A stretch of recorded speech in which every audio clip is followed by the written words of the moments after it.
She changed the locks while I was gone, just like that. No warning, no call, no explanation. I stood on my own porch, my porch, turning the key that no longer fit, listening to the quiet click of a deadbolt that answered more loudly than any words could. That lock said, "You're not welcome." That lock said, "This is no longer your home," but it was mine. God help me, it was still mine.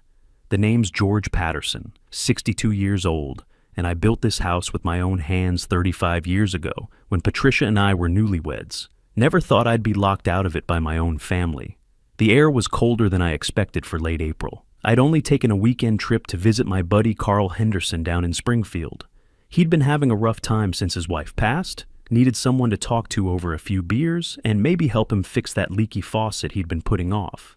And I, though I didn't admit it then, needed the break. A few nights of sleep without footsteps above me, without that sharp, citrus perfume of Madison in every hallway, without feeling like a stranger in the house I paid off 15 years ago.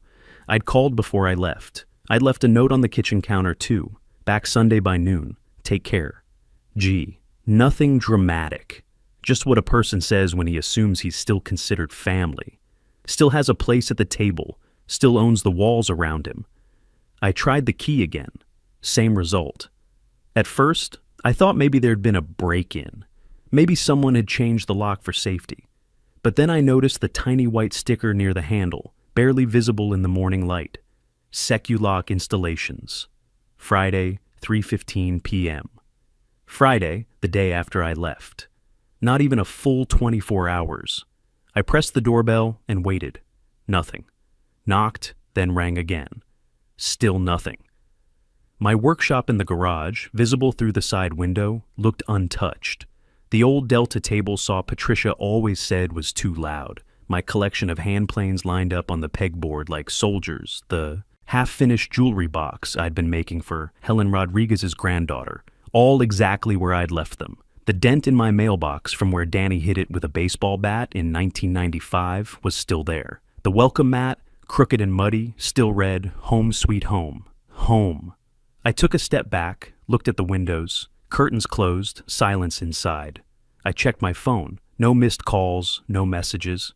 I dialed Danny. It rang 4 times, then voicemail. "Danny, it's Dad. I'm back from Carl's. I can't get in. The locks have been changed. I'm sure there's some misunderstanding. Call me, please." I hung up and waited for 5 minutes, then 10. Then I called again. Still nothing. After 20 minutes in the driveway, sitting in my old F-150, hands shaking not from cold but from disbelief, I drove around the block just in case. Maybe Danny had gone out for groceries. Maybe Madison had gone to the gym she was always talking about joining. Maybe this was all a mistake. But it wasn't, because when I circled back, their car was in the driveway.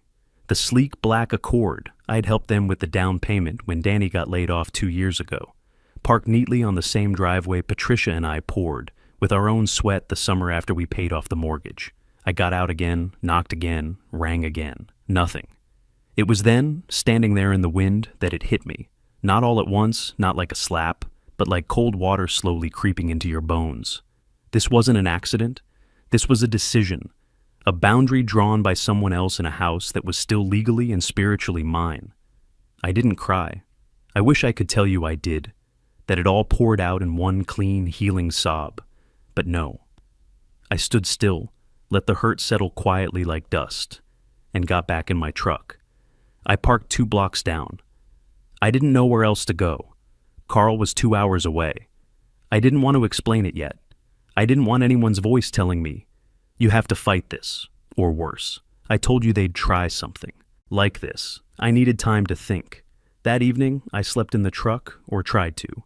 My knees stiffened, my neck cramped, my bladder woke me at 2 a.m., and I had to find a 24-hour gas station to use the restroom. I bought a coffee I didn't want just to not feel like a loiterer. The cashier, a kid no older than Danny would have been 20 years ago, smiled kindly. I nearly lost it right there just because someone saw me as a human being. By 6 a.m., I was parked again near the house. The sky was bruised pink and orange. Dew clung to the grass, and then the lights inside turned on. I watched through the windshield as Madison stepped out onto the porch in a silk robe, sipping from the mug I got her last Christmas. The one that said, "World's Best Daughter-in-Law." She glanced at the lawn, then back at the door, and disappeared inside. She looked satisfied, comfortable, like a woman who'd just solved a problem. That was all I needed to see. Not rage, not even sadness. Just clarity, cold and sharp, as the morning air. I drove away without touching my phone, but I knew exactly what I was going to do. The house had never been big. 3 bedrooms, 2 baths, ranch style, with a 2-car garage I'd converted into my workshop. We bought it in 1988, Patricia and I, with barely enough for a down payment and a toddler on my hip. It had avocado green appliances and rust stains in the tub, but the backyard faced west and the oak tree in the front yard turned gold every fall. That was enough for us, more than enough. Patricia died on that couch. I don't mean that poetically. She died there on a Tuesday evening during her favorite game show, Wheel of Fortune, the remote still in her lap, Vanna White still turning letters on the screen. I came in from the garage with sawdust on my hands and a question about dinner. By the time I noticed something was wrong, it was already too late. That was 8 years ago, the longest 8 years of my life. I've lived alone since, not because I wanted to, but because that's how it worked out. At first I expected Danny would check in more. He did for a while, dinners every few weeks, sometimes with that eager tone in his voice like he'd remembered something important. We'd sit at the kitchen table, and he'd ask about my latest woodworking project, flip through Patricia's old recipe cards, talk about maybe finishing the basement someday. Those were good times, brief but good. Then came his marriage to Madison 3 years ago, the corporate layoffs that seemed to hit every insurance company in the state, the gradual shift in tone. The calls got shorter, the visits got rarer, the excuses got more creative. Madison worked in digital marketing, which seemed to involve a lot of laptops and telling people how to make themselves look more successful online. She had strong opinions about everything, the best coffee shops, the right workout routines, why traditional marketing was dead. She didn't like the house. That much was clear from the beginning. Said the kitchen was dated, said the floors creaked like an old ship, said the place smelled like old man cologne and sawdust. She meant me. The first few years, they lived in a modern apartment downtown, all granite countertops and stainless steel appliances. Clean lines, she called it. Minimalist. But when Danny's company downsized and Madison's freelance contracts dried up faster than puddles in August, they needed what she called a temporary solution. That was the phrase Danny used when he called. Just until we figure out our next move, Dad. A few weeks, maybe a couple months. I hesitated. I did. The house had been quiet for so long, just me and the sound of my tools in the garage, the evening news, Patricia's old wind chimes on the back porch. But then he said, it would really help us out, and that was all it took. He could have asked me to sleep on nails, and I'd have gotten the hammer ready. They moved in on a Sunday in late September, 4 suitcases, 2 laptop bags, a 65-inch flat, screen that made my old TV look like a calculator, and enough exercise equipment to outfit a small gym. Madison didn't speak to me much that first day. She was too busy directing Danny where to put her standing desk, where to set the box with her essential oil diffuser, which room had the best energy flow for her morning meditation. Without asking me, she moved my wedding photo from the mantel to the hall closet. I found it there that evening, face down behind a stack of her yoga mats. Later, when I mentioned it to Danny, he apologized. Sort of.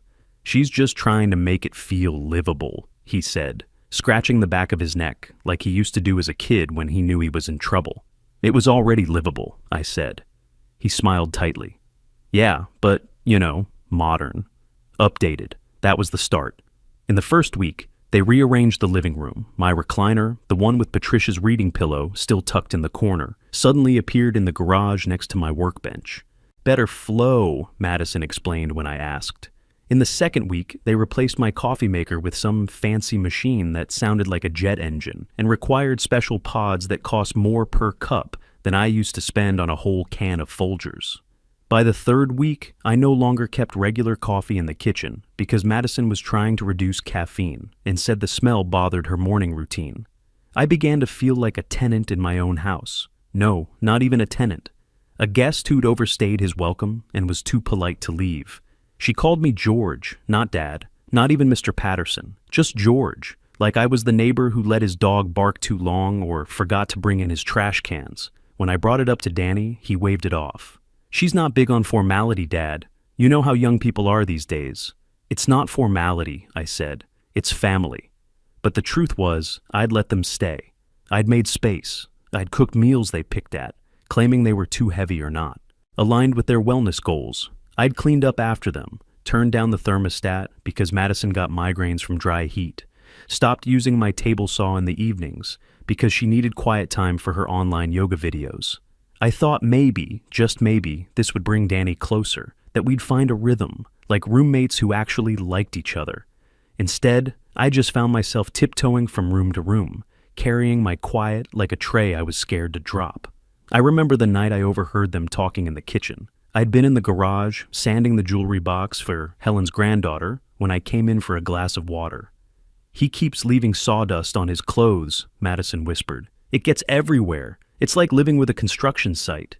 "He's used to his own way," Danny mumbled back. "The workshop is his thing. It's cluttered. It's bad energy.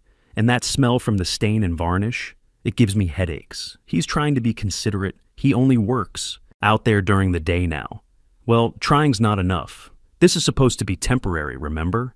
We need to start looking at our options." I stood on the other side of the wall, sawdust still under my fingernails, my own words swallowed back like bad medicine.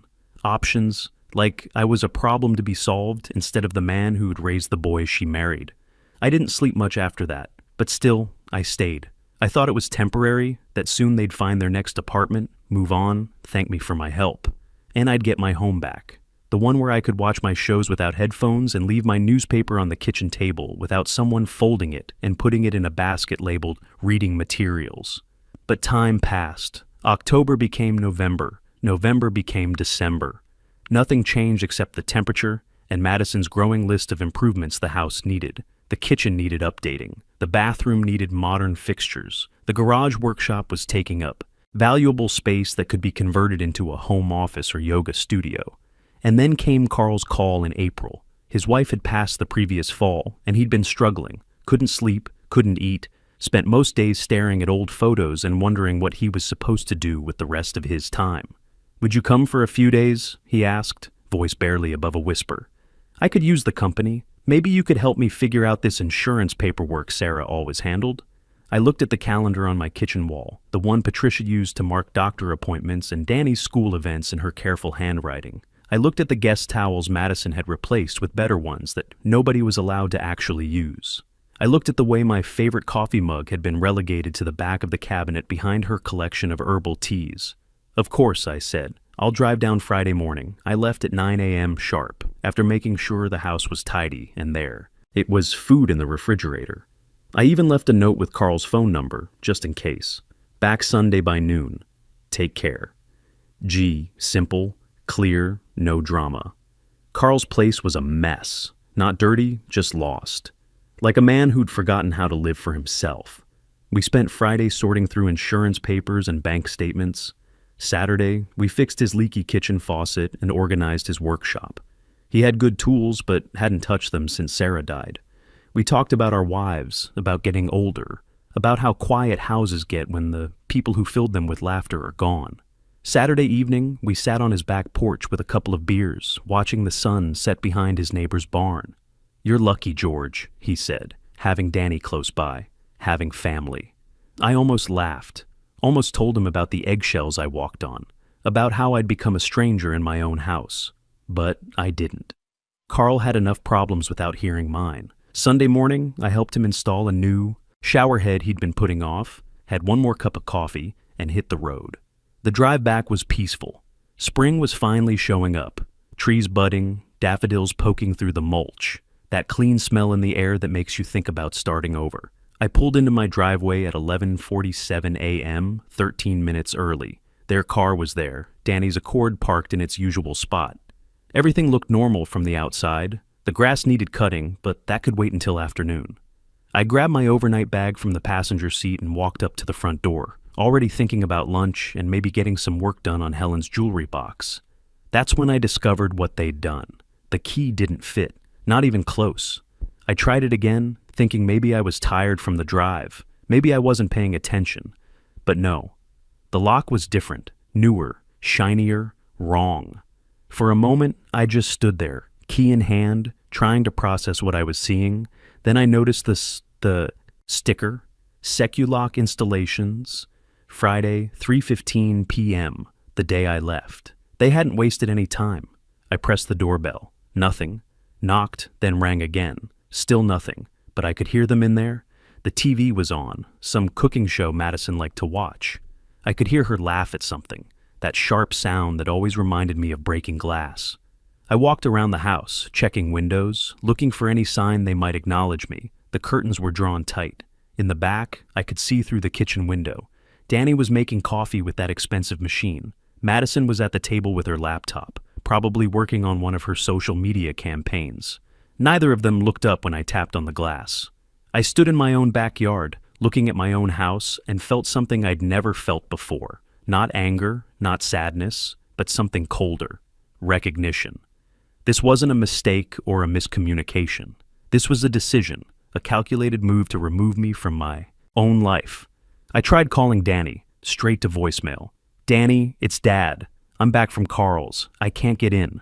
The locks have been changed. I'm sure there's some misunderstanding. Call me, please." I waited 5 minutes, then 10. Then I called again. Still nothing.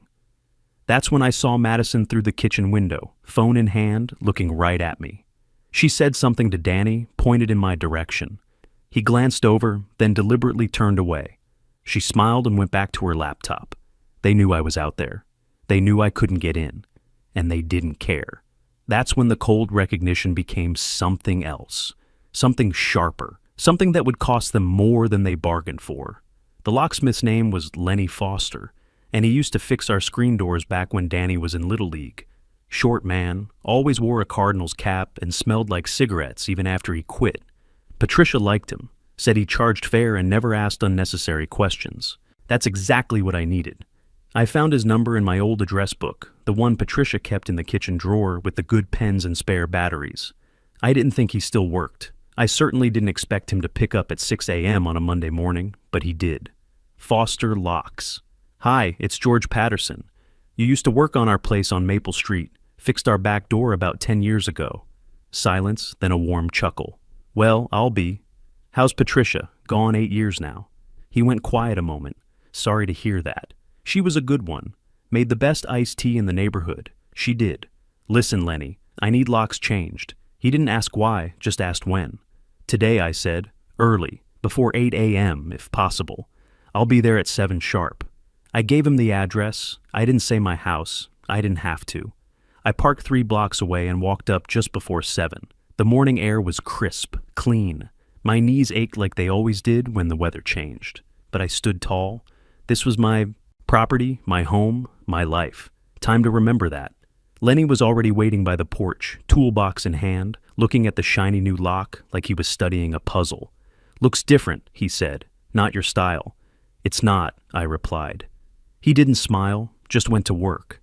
I stood beside him, arms crossed, as he removed the sleek modern hardware, clean, soulless, like everything Madison touched, and replaced it with a brass deadbolt that clicked with weight and history.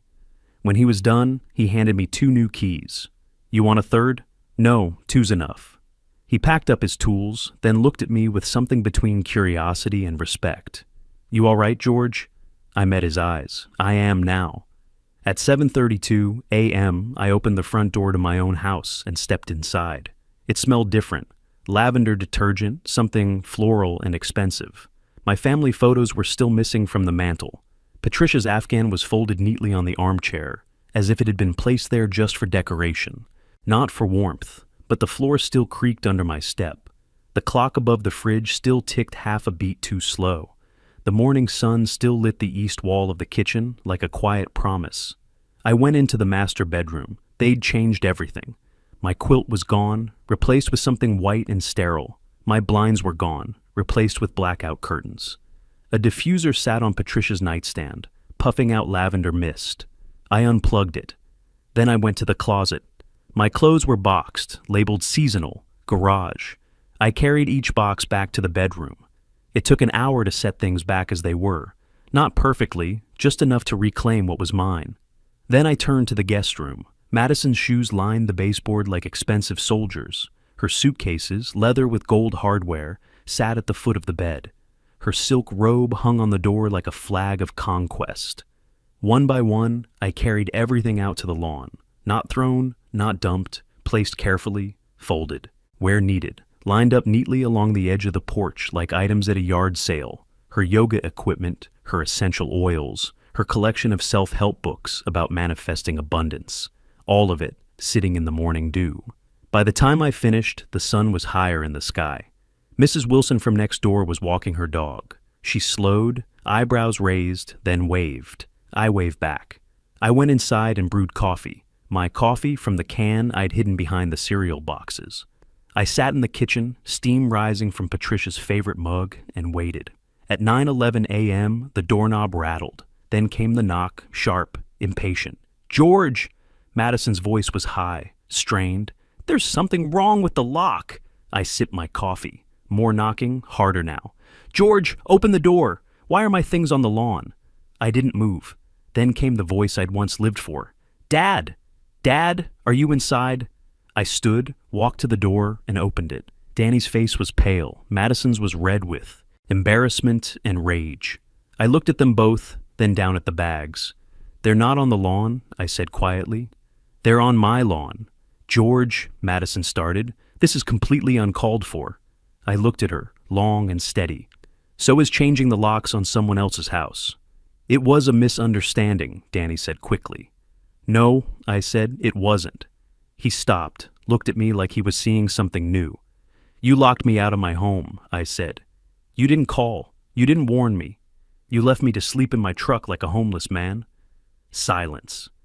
"And you," I added, turning to Madison, "planned it while I was packing to help a friend." "I didn't think you'd make such a scene," she muttered. "I'm not making a scene," I replied. "I'm setting a boundary." Danny reached for the doorknob. I stepped aside, but didn't move from the frame. "You can come in to collect anything else you need," I said, "but you don't live here anymore." He stared at me. "You're serious. I've never been more serious about anything in my life." The next hour passed in awkward silence and rustling suitcases. They packed quickly, efficiently, like people who'd been caught at something and wanted to escape before the consequences got worse. When they were done, Danny lingered on the threshold. "This isn't how families treat each other," he said. I looked at him for a long time. "No," I said softly. "It's not. You taught me that." I closed the door, not slammed, not locked in anger, just closed. That afternoon, I called my attorney, Susan Miller, updated my will, established a trust, made sure my house would stay protected. Then I called Carl. "How'd it go?" he asked. "Better than expected," I said. "Sometimes you have to lose something to remember what it's worth." 3 months later, Danny called. We talked, carefully, like two people learning a new language. He'd left Madison, was getting his life back together, wanted to try again with proper boundaries this time. Maybe we will, maybe we won't, but I sleep, well now, in my own bed, in my own house, with my own rules. And that's enough. You don't owe anyone your erasure, not your children, not their partners, not the world that keeps asking you to shrink to make room for people who never learned to appreciate the space you already gave them. Sometimes the greatest act of love isn't holding on tighter. It's teaching people that your respect isn't negotiable, even when it costs you the relationship you thought you wanted to save.